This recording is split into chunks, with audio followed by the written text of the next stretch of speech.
Que o amor e a graça do Senhor Jesus esteja com todos vós. Hoje eu quero trazer uma mensagem dando sequência àquela primeira, que diz a respeito da grandeza incomparável do Senhor Jesus Cristo. O Evangelho de São João, capítulo 1, versículo 14. Por que João? Existem 4 evangelhos na Bíblia, no Novo Testamento. 3 evangélicos chamados sinóticos relatam a respeito das obras que Jesus Cristo realizou. São sinóticos porque quase que são iguais, uns acrescentando o escrito de outro. Mateus, Marcos e Lucas são os sinóticos. Agora, João é o evangelho único que diz respeito à divindade do Senhor Jesus Cristo. Então, ele fala que o Verbo se fez carne e habitou entre nós, e vimos a sua glória como a glória do unigênito do Pai, cheio de graça e de verdade. Quero dizer para vocês que este é um dos sermões mais importantes já ministrado por mim. Então eu peço ao Divino Espírito Santo que derrame sua graça e abra os olhos do entendimento de todos, e que todos, em reverência à palavra de Deus, possa meditar nesta mensagem, tranquilo, para receber de Deus os santos ensinamentos, através deste seu servo.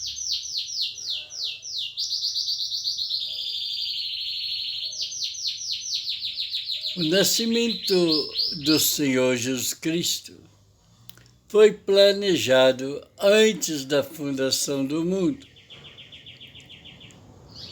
Não foi um acontecimento comum, porque lá na eternidade, antes que os anjos batessem suas asas,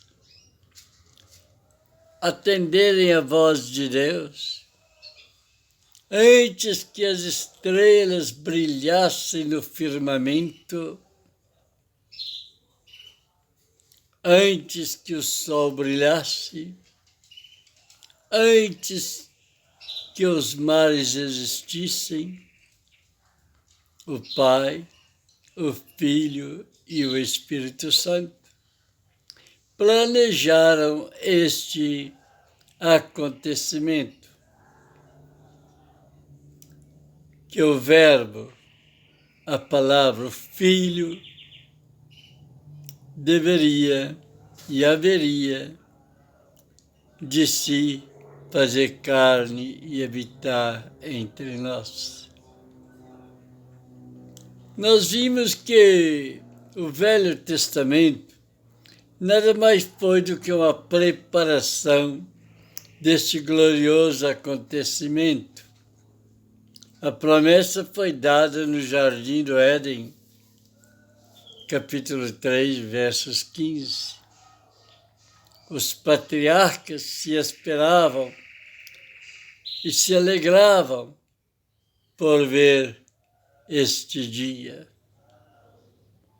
Os profetas, nas mais grandiosas ênfases, falaram deste dia. O culto judaico era uma preparação para este glorioso dia. O Cordeiro da Páscoa era um símbolo desse dia. O tabernáculo era apenas uma tipificação dele. As festas de Israel, que eram 7, compreendiam-se nele. E todos os rituais do templo e dos sacerdotes olhavam para ele. Tudo e todas as coisas eram a prefiguração dele.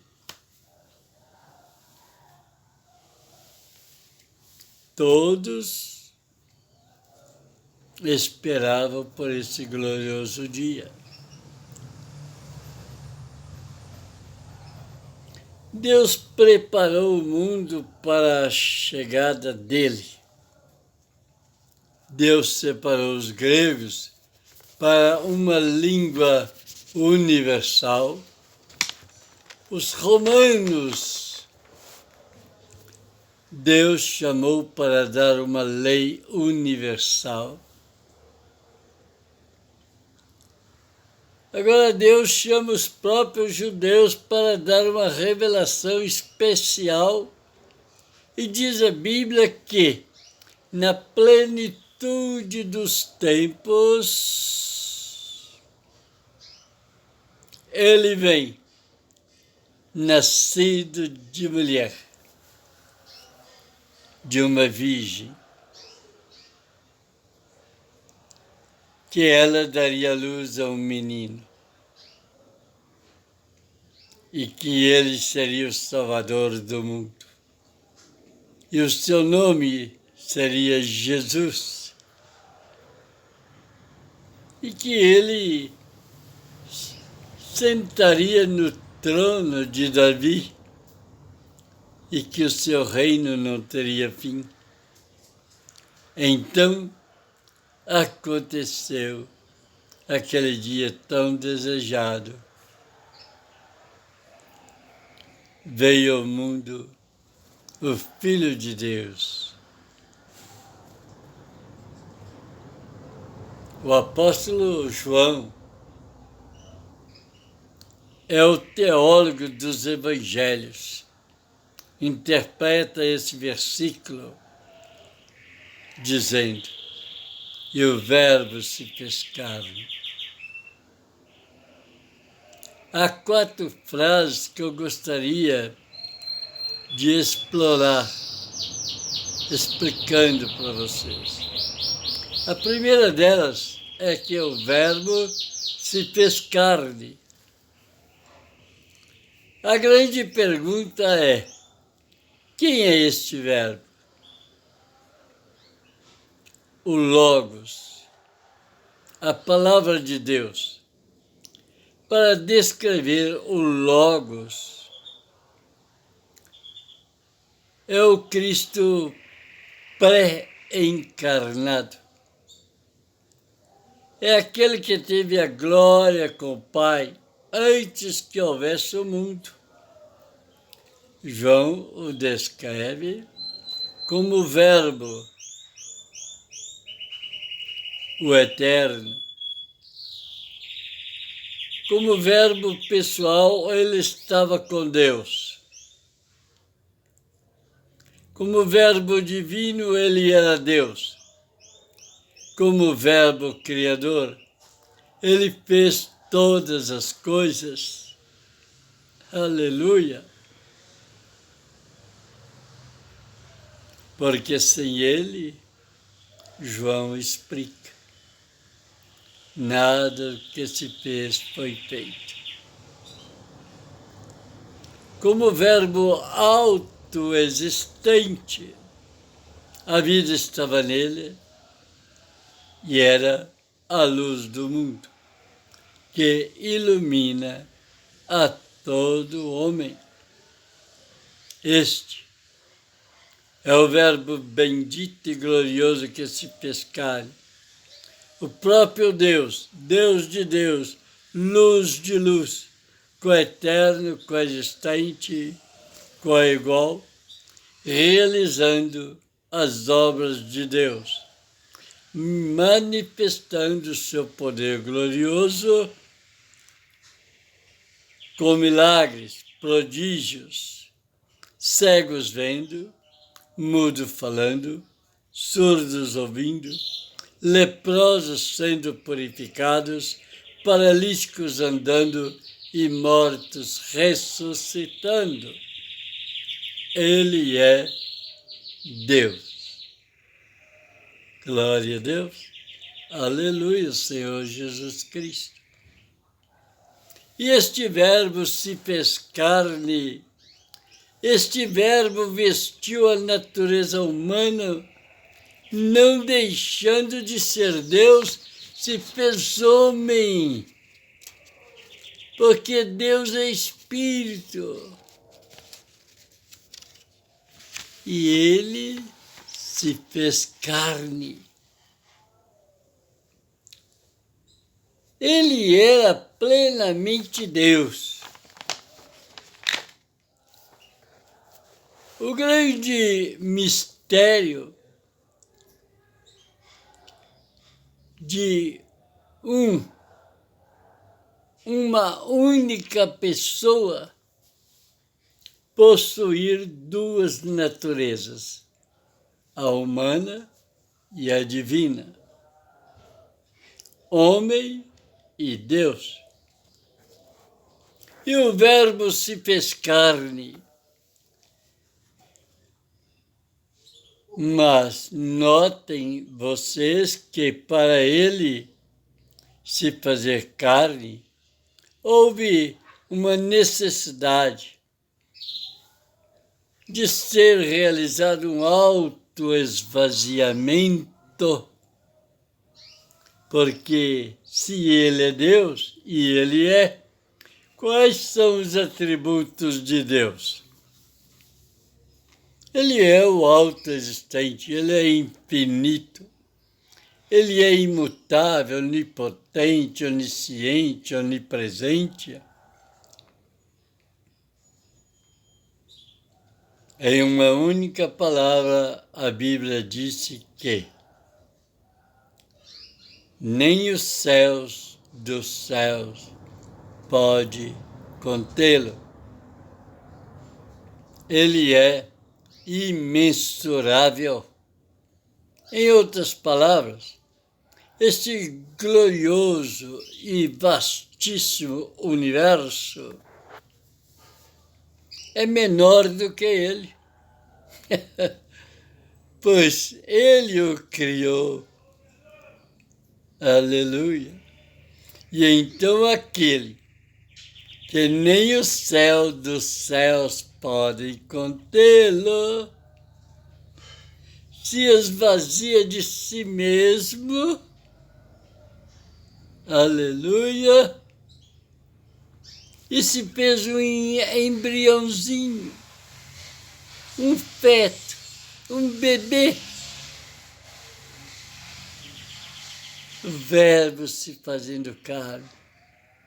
Este é um mistério tão grande, mas tão grande, que um dos pais da igreja, de nome Atanásio, escreveu uma obra tão grande acerca do mistério da encarnação. Ele disse: a encarnação do Verbo é o maior mistério do cristianismo. O Verbo se fez carne. Vamos ver agora para a segunda e terceira frase. E habitou entre nós, e vimos a sua glória, a glória do unigênito do Pai. Ele não só falou entre nós e habitou entre nós, mas ele se fez um de nós, semelhante a nós, exceto no pecado. Tudo aqui que se diz respeito a nós, ele sabe. Ele pisou esse chão, ele bebeu dessa água, ele comeu do nosso pão, ele chorou as nossas lágrimas, ele sentiu as nossas dores, ele soube o que é ser tentado, ele sentiu o que é ser traído e sofrer perseguição. Ele compreende todos os nossos sentimentos, inclusive angústia e angústia de morte. Ele habitou entre nós, ele, aquele sumo sacerdote, misericordioso, sensível e capaz de compadecer de nós. Ele habitou entre nós. Por quê? Para reconciliarmos, ele precisava ser homem e Deus, para nos representar. Como assim nos representar? Sim, ser nosso substituto, nosso representante. Ele tinha que se fazer carne e habitar entre nós para fazer um sacrifício perfeito, de valor eterno e infinito. Ele precisava ser Deus. Aleluia! Deus bendito para todos sempre. Agora, a quarta.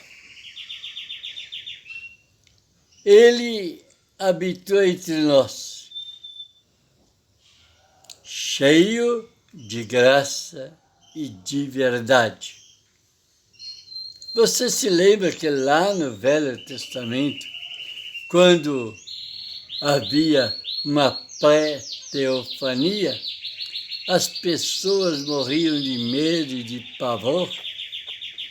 Deus, quando falava com o povo de Israel ali no Monte Sinai, falando com Moisés, a presença dele ali no monte, a glória de Deus manifestava e o monte tremia. A voz de Deus é como a voz de trovão.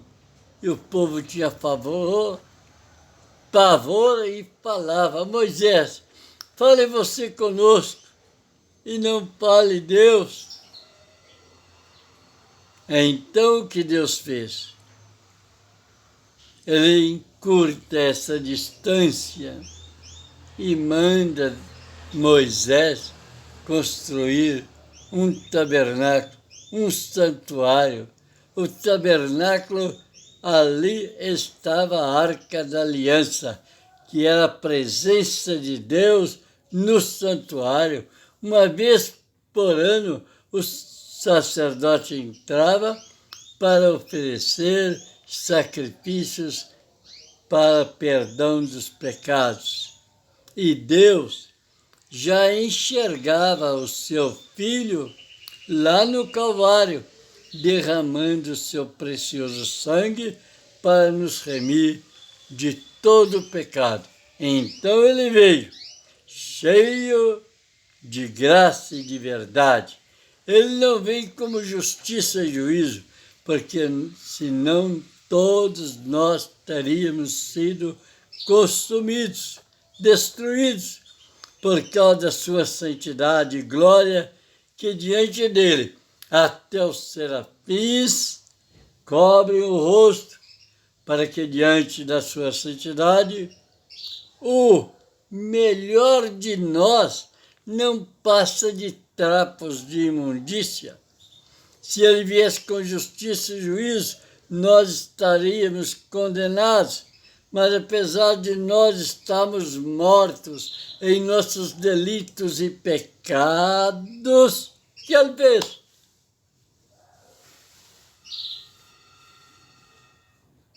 Por causa de nossos delitos e pecados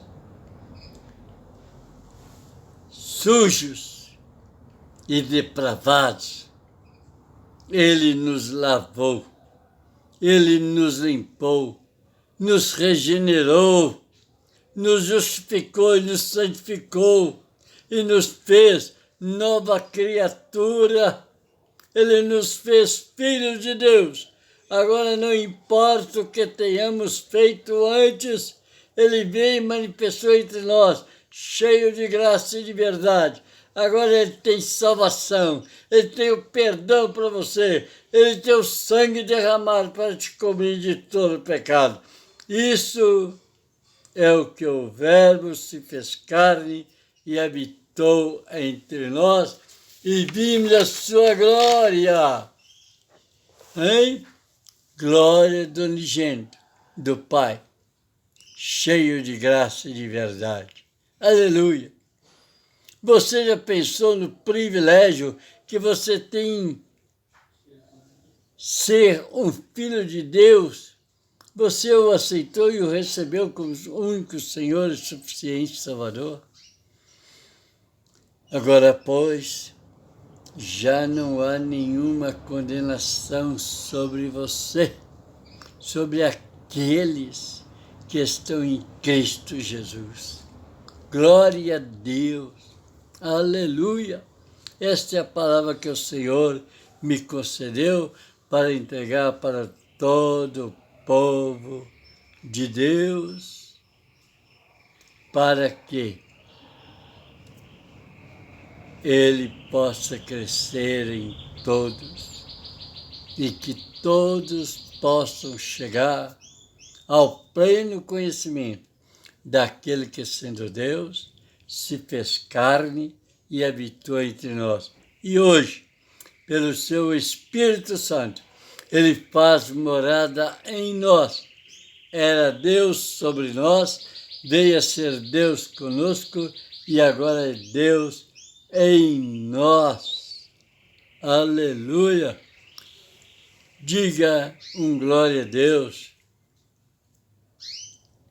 Levante as mãos ao céu e glorifique a Deus, que sendo Deus se fez carne e habitou entre nós para morrer. E pela sua morte, morte de cruz, Ele foi sepultado e ressuscitado e nos dá a vida eterna. Amém.